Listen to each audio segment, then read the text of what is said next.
14 November 1995 Japan. Root number 375 থেকে last বাস ছেড়ে যাচ্ছে। তার গন্তব্য হলো সেখান থেকে 16 কিলোমিটার দূর ফ্রেগ্রেন্ট হিল নামক এক জায়গায়।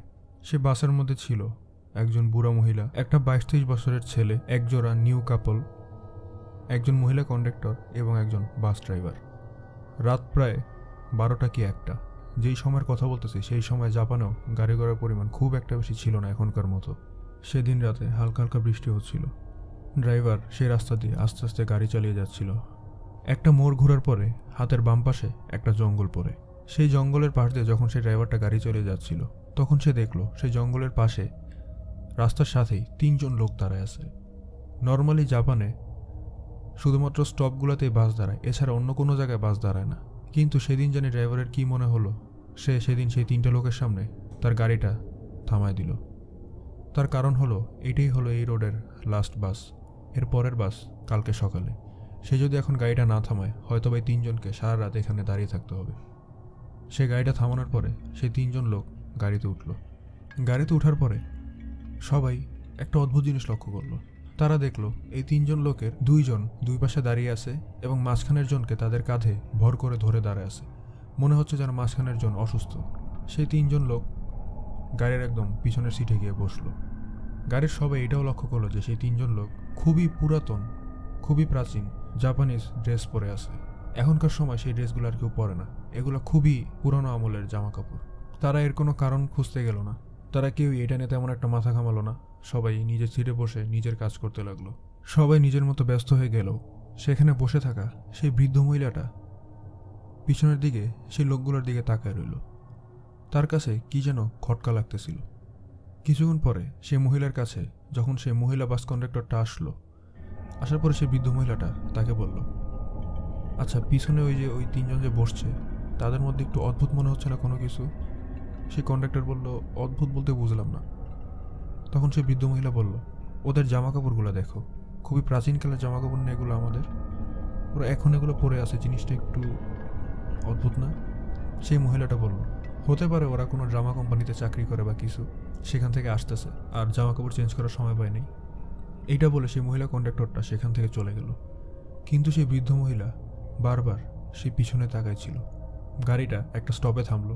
সেই যে কাপড়টা ছিল তারা সেই স্টপে নেমে গেল। এবার বাসে ছিল সেই ড্রাইভার, বাস কন্ডাক্টর, সেই বৃদ্ধ মহিলা, সেই 22-23 বছরের ছেলেটা আর সেই 3 জন যারা একদম বাসের শেষে বসে আছে। সেই স্টপ থেকে বাসটা আবার ছাড়ছে তার পরবর্তী গন্তব্যের উদ্দেশ্যে। ঠিক অমন সময় সেই বৃদ্ধ মহিলাটা হঠাৎ করে চিল্লাচিল্লি শুরু করলো। সে চিল্লাচিল্লি করে বলতে লাগলো সেই 22-23 বছরের ছেলেটা তার পার্স থেকে টাকা চুরি করছে। সেই ছেলেটাও তো এটা শুনে একদম অবাক, আর বাস ড্রাইভার এবং কন্ডাক্টর তারাও অবাক। তার কারণ হলো সেই ছেলেটা সেই মহিলা থেকে অনেকটা দূরে বসে আছে। সেই ছেলেটা চাইলেও এত তাড়াতাড়ি এসে সেই মহিলার ব্যাগ থেকে টাকা নিয়ে যেতে পারবে না। তো সেই মহিলাটা বারবার কি বলতেছিল, সেই মহিলাকে কোনোভাবেই ঠান্ডা করা যাচ্ছিল না। সেই মহিলা বারবার বলতে লাগলো, আমাকে পরের স্টপে নামিয়ে দাও, আমি এই ছেলেটাকে নিয়ে পুলিশে ধরিয়ে দিব। ড্রাইভার কন্ডাক্টর কেউ এই মহিলাকে আটকিয়ে রাখতে পারতেছিল না। আর সেই ছেলেটাও একদম অবাক, আমি তো এরকম কিছুই করি নাই, তাহলে এই মহিলা বারবার আমাকে চোর কেন বলতেছে? পরের স্টপে বাস থামলো এবং সেই মহিলা সেই ছেলেটাকে নিয়ে বাস থেকে নেমে গেল। তারপরে বাস আবার তার গন্তব্যের দিকে যাত্রা শুরু করলো। বাস স্টপে নামার পরে সেই ছেলেটা সেই মহিলাকে বলল, দাদু বিশ্বাস করেন আমি আপনার কোনো টাকা নেই, আপনি বিশ্বাস হলে চেক করেন, আমার ব্যাগ চেক করেন, দেখেন আমি কিচ্ছু নেই না আপনার কাছে। সেই বৃদ্ধ মহিলা বলল, আমি জানি তুমি কিছু নাও নেই, কিন্তু আমার সেই বাস থেকে তৎক্ষণাৎ নামার অনেক বেশি প্রয়োজন ছিল আর তোমাকেও নামাতে হতো, এই জন্য আমি এরকম করছি। আমি জানি তুমি কিছু করোনি, কিন্তু আমার উদ্দেশ্য ছিল সেই বাস থেকে তাড়াতাড়ি নামা এবং তোমাকেও সেই বাস থেকে নামিয়ে আনা। সেই ছেলেটা তো একটু অবাক হলো। সে জিজ্ঞেস করলো, কেন এরকম কেন করছেন আপনি, এর কারণটা কি? তখন সেই মহিলাটা বলল, বাসের একদম শেষ সিটে 3 জন লোক বসেছিল, দেখছিলা? সেই ছেলে বলল, হ্যাঁ দেখছিলাম, কেন? সেই মহিলা বলল, তাদের 3 জনের একজনও মানুষ না। আমি যখন পিছনে ঘুরে তাদের পায়ের দিকে তাকাইছি তাদের একজনেরও পা ছিল না।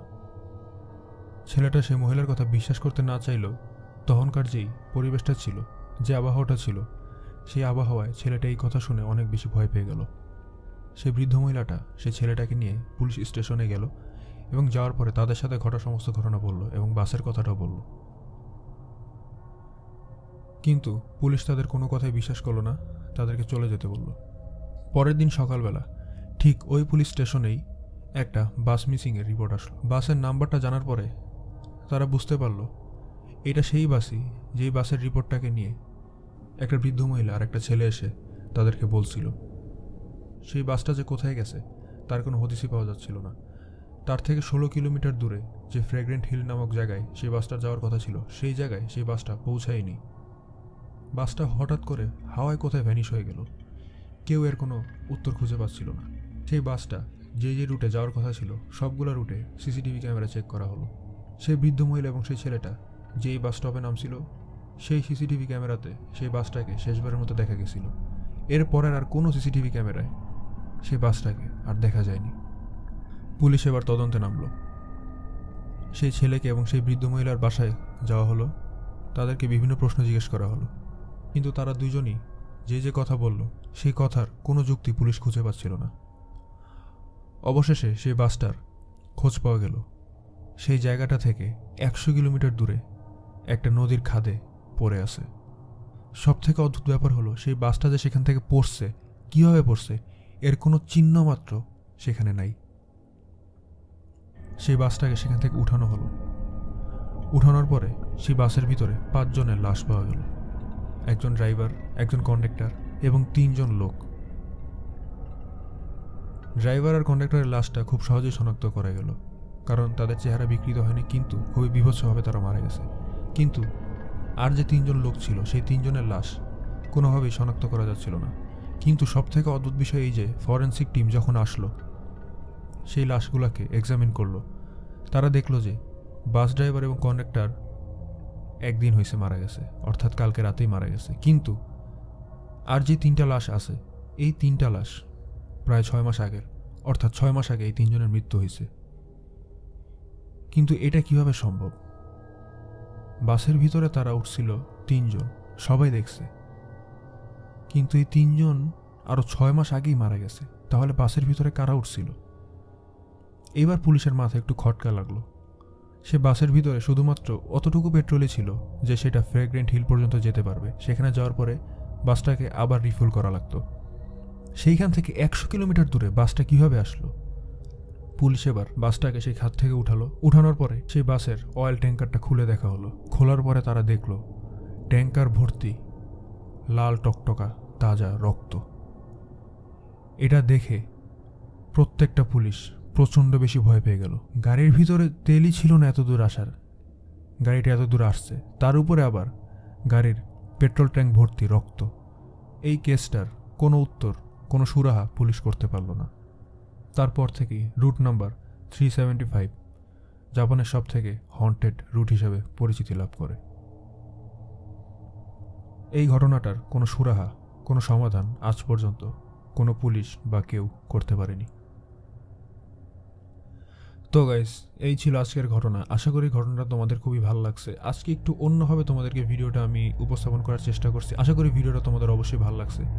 ভিডিওটা যদি ভালো লাগে থাকে ভিডিওতে অবশ্যই একটা লাইক করে চ্যানেলটা সাবস্ক্রাইব করে দিও। আর গাইস, যারা এরকম ভৌতিক ঘটনা, ভৌতিক সত্য ঘটনা, ইনসিডেন্টগুলো শুনতে পছন্দ করে, দেখতে পছন্দ করে, তাদের সাথে আমাদের এই ভিডিওগুলো অবশ্যই শেয়ার করে দিও। আশা করি আমরা আমাদের ফ্যামিলির সংখ্যা এর দ্বারা অনেক তাড়াতাড়ি বাড়াতে পারবো। আর গাইস, তোমরা তোমাদের জানা ঘটনা আমাদের সাথে শেয়ার করতে চাইলে, আমাদের দর্শকদের সাথে শেয়ার করতে চাইলে আমাদের ফেসবুক পেজ অথবা মেইলে ইনবক্সে লিখে পাঠিয়ে দিতে পারো।